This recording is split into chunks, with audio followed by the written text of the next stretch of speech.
Ayan,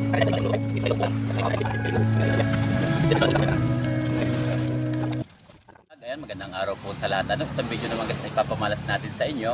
Ito ay ang pag-harvest ng atin na luya na itinanim sa sako lang. At ipapakita ko rin sa inyo guys yung kung paano ko ito itinanim. Ito ay advisable to sa mga walang taniman. Ayan, kaya gusto ko lang guys i-share sa inyo yung pagtatanim ng luya nga.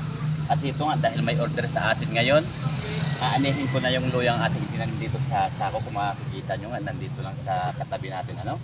Ayan, kaya diretso na tayo guys. Huwag na natin papatagalin mula na ayan guys, umpisa na natin na anihin tong ating tanim na luya Ayan. Kung makikita nyo nga, Ayan, ay guys, marami na siyang laman. Talagang marami na siyang laman. Ito ay patulpos na guys. Puno nga, malalata na siya. Laman, Wala ito ay puno. Anihin na. Saka ito. Ayan. Kung makikita nyo, puro laman na ang kanyang nakalitaw sa lupa. Ayan. Kaya mamaya guys, yan, pusin nyo na itong video at papakita ko guys sa inyo kung paano ko ito itinanim at kung paano ko ito pinalaki ng ganito itong tanim natin na luya.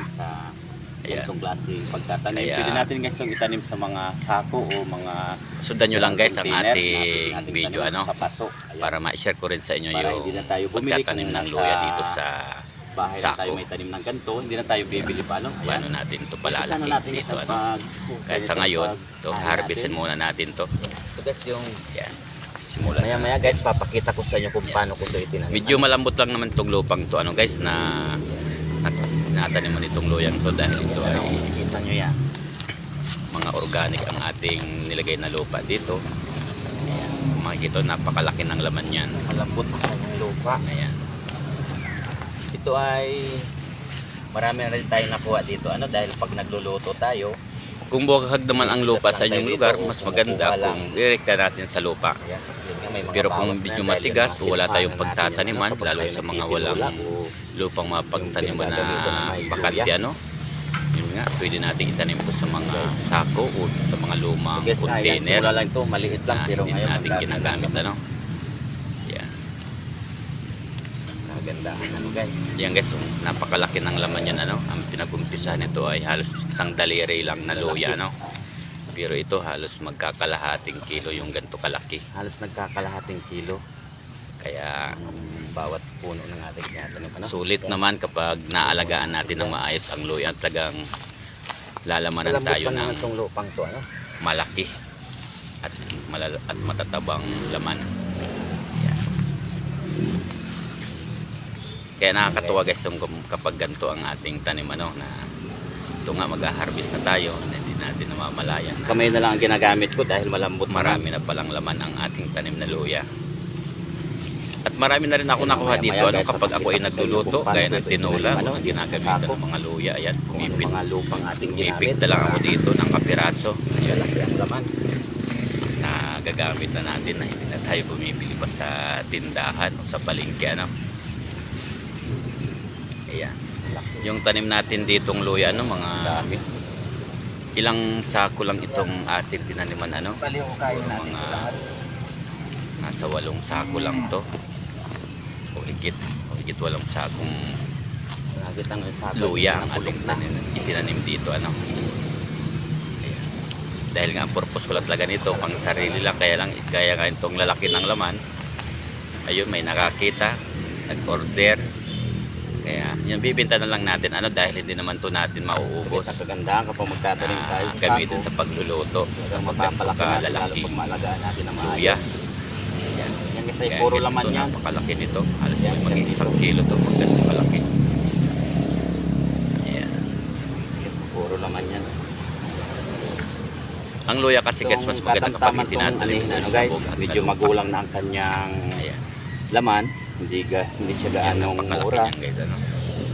Nakatamtaman lang siya. Ang luya guys, ito ay mula ng ating itinanim.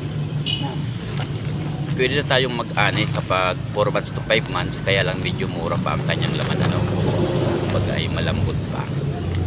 Kalambot lang ang mahina at hindi pag-aano yung lupang ginamit natin. Masuki ang luya kapag ganun. Mga kasamang organic. Mga 4 to 5 months Pero kapag ganito, ito ay nasa ano na ito guys, ano, mula ng aking itinanim.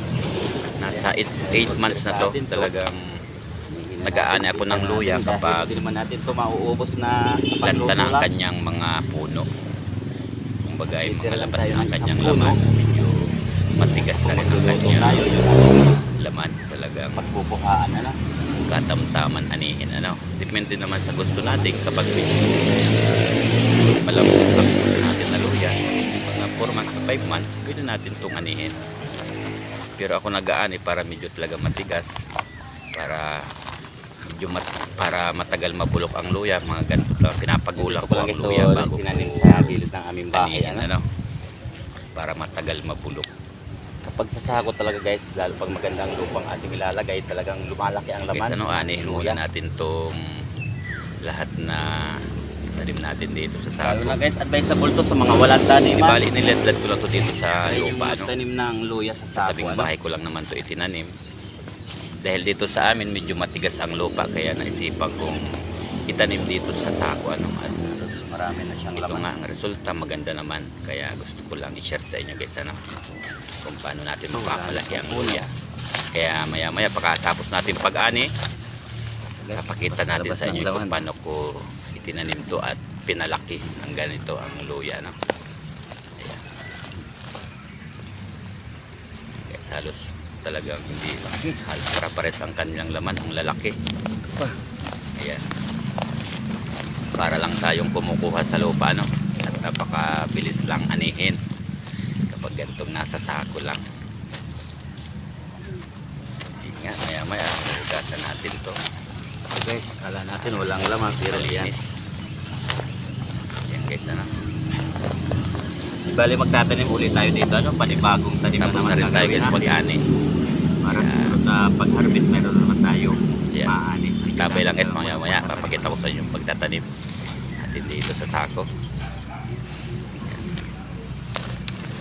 At kung bago ka pa lang guys sa aking channel, paki-subscribe, like, na lang guys, at paki-pindot ang ating notification bell para updated ka sa ating mga video, ano, dahil marami tayong video na kahit pa paano makapagbigay tayo natin. ng kunting kaalaman Yan sa inyo, lahat ano. yan.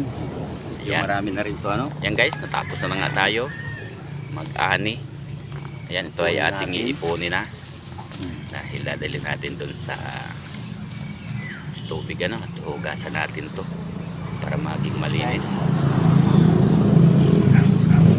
Ayan, baka 10 kilo to, ano, itong tanim natin dito. Ating tinanim, pero marami na tayong Ayan guys, napakarami ang ating naani.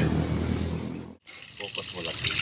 Ayan, ano guys, ito nga yung ating naani at hugasan na natin, ano, para maging malinis. Ayan, talagang medyo marami rin guys, ano, ang ating naani. Ayan, no, kita na ang kanyang laman. Talagang napakalalaki nila at matataba. Ayan. Ayan, bago natin to dadalhin doon sa nag-order sa atin, hugasan muna natin to sa tubig, ano, para maging malinis. Yan. Yan, ito guys ay ikiluhin muna natin bago natin dalhin sa ating buyer. Bakit ito ay mag 10 kilo o mahigit pa, ano, ang ating naani. Ayan, ano guys, yan, umpisahan na natin yung pagtatanim ng tao, ano. Yan, pakita natin sa inyo kung paano po ito ginawa, kung paano natin ito pinalaki at kung paano natin ito tinanim, ano. Yan, okay. Papakita ko sa inyo guys yung pagtatanim nito, ano. Gaya nito, kukuha lang tayo ng isang pigtal, gaya nito. Yan, kumuha tayo ng isang ganyan. Ang mas maganda nito ay pabubuhayin muna natin, patutuyuin natin ng konti para siguradong magbubuhay siya. Ito may hinanda guys ako ditong, ayan, didino ko sa inyo, ano guys. Natin. Yan. Ito guys ay may halong pinabulok na ipa. Sa kanilagyan natin ng lupa na mataba. Sa kanilagyan natin ng sinunog na ipa, ano, para malambot ang kanyang lupa, para pag itinanim natin dito. Saka maganda ang sustansya kapag ganitong lupang ating pagtataniman na luya, ano. Ayan. Yan guys, ang ginawa ko lang, ano. Di bali, yung ginawa ko nga nito, mas maganda patubuin muna natin para siguradong tutubo ang kanyang kapag itinanim natin, ano. Ayan. Babaon lang natin yan dyan. Ayan. Tapos antay nating magbuha yan. Ang ginagawa ko nito guys, ano, yung mga pinaghugasan kong isda o karne, ito yung ginagawa ko pandilig dito, ano. At nilalagyan ko rin ng, kung may mga organic, nilalagyan ko dito. Kahit pa sobrang guys, ang organic ang paglagay natin dito, wala naman problema yun, ano. Ayan. Yan lang guys, ano, ating pag-share sa pagtatanim ng luya sa sako. Ayan. Sana nagustuhan nyo guys ang ating video, ano. Kung bago ka pa lang sa akin channel, paki-subscribe, in-like, in-share na lang guys, at paki-pindot ang ating notification bell para updated kayo sa ating mga video pang ating gagawin, no. Ayan, hanggang dito lang Ipamalas TV, nagbibigay ng idea at kalaman. Bye-bye!